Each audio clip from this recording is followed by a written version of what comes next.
आजीच्या हातची जादू.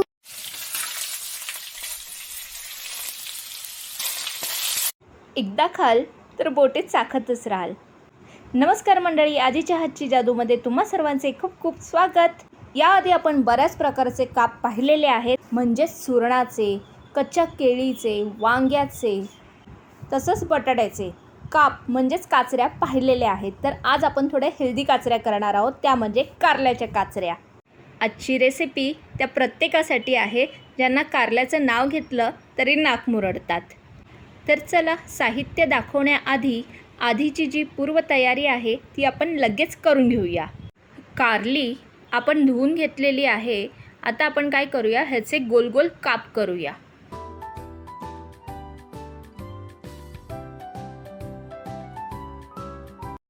कट करून झाले की मधल्या बिया आपण काढून घेऊया.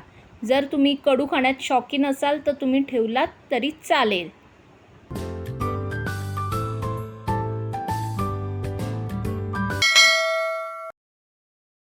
सर्व बिया आपल्या काढून झालेल्या आहेत. आता आपण हे मिठाचं पाणी घेतलेलं आहे, या मिठाच्या पाण्यात घालूया या सर्व काचऱ्या आणि 15 मिनिटासाठी ठेवूया, जेणेकरून थोडासा कडवटपणा निघून जाईल.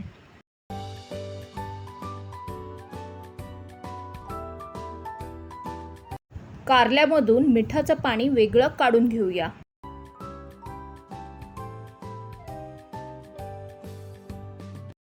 पटकन साहित्य पाहूया. आपण घेतलेला आहे आपला आगरी मसाला, हळद, घरगुती गरम मसाला, जिरा पावडर, चाट मसाला, एका लिंबाचा रस आणि चवीपुरतं मीठ.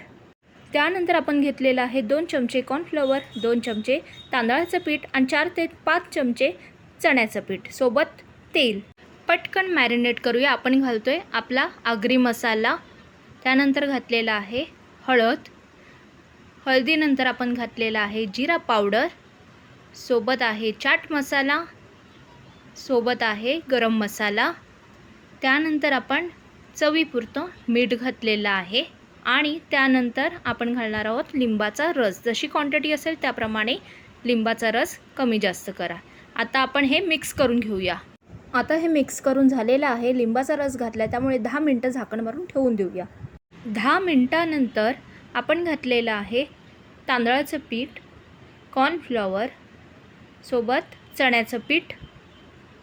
हे सगळं घालून घेऊया आणि एकत्र मिक्स करून घेऊया सगळं.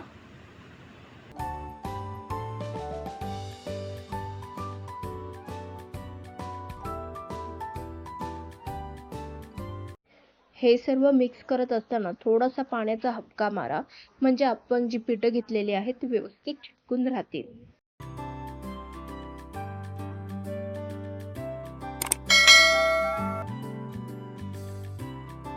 आता पटकन फ्राय करायला घेऊया. मी आधीच पॅनमध्ये तेल घालून घेतलेलं होतं. तेल जरा गरम होऊ दे. तेल आपलं गरम झालं की यात एक एक करून कारल्याची कापं घालून घेऊया आणि ही कापं आपल्याला ना दोन्ही बाजूने चांगली फ्राय करून घ्यायची आहे. जर तुम्हाला हवं शॅलो फ्राय नको असेल तर तुम्ही डीप फ्राय केलं तरी चालेल. आता बाकीची कारलीसुद्धा अशाच प्रकारे करून घेऊया.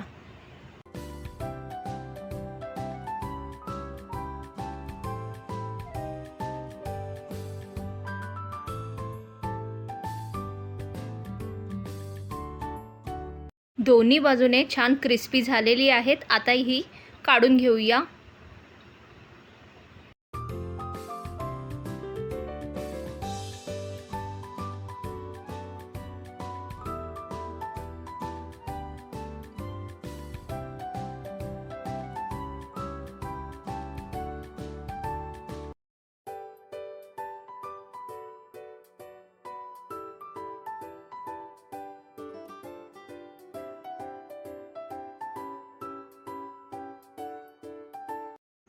मंडळी, बटाट्याच्या आणि सुरणाच्या काचऱ्या तर आपण नेहमीच करून खात असतो. एक दिवशी अशा प्रकारे पण कारल्याच्या काचऱ्या नक्की करून बघा. लहान मुलंसुद्धा आवडीने खातील. आणि आवडल्यास लाईक, शेअर, सबस्क्राईब करा. बेल आयकॉनवर क्लिक करायला विसरू नका. आणि आपण पुन्हा भेटूया आणखीन एका नव्या रेसिपीसोबत आजीच्या हातची जादूमध्ये.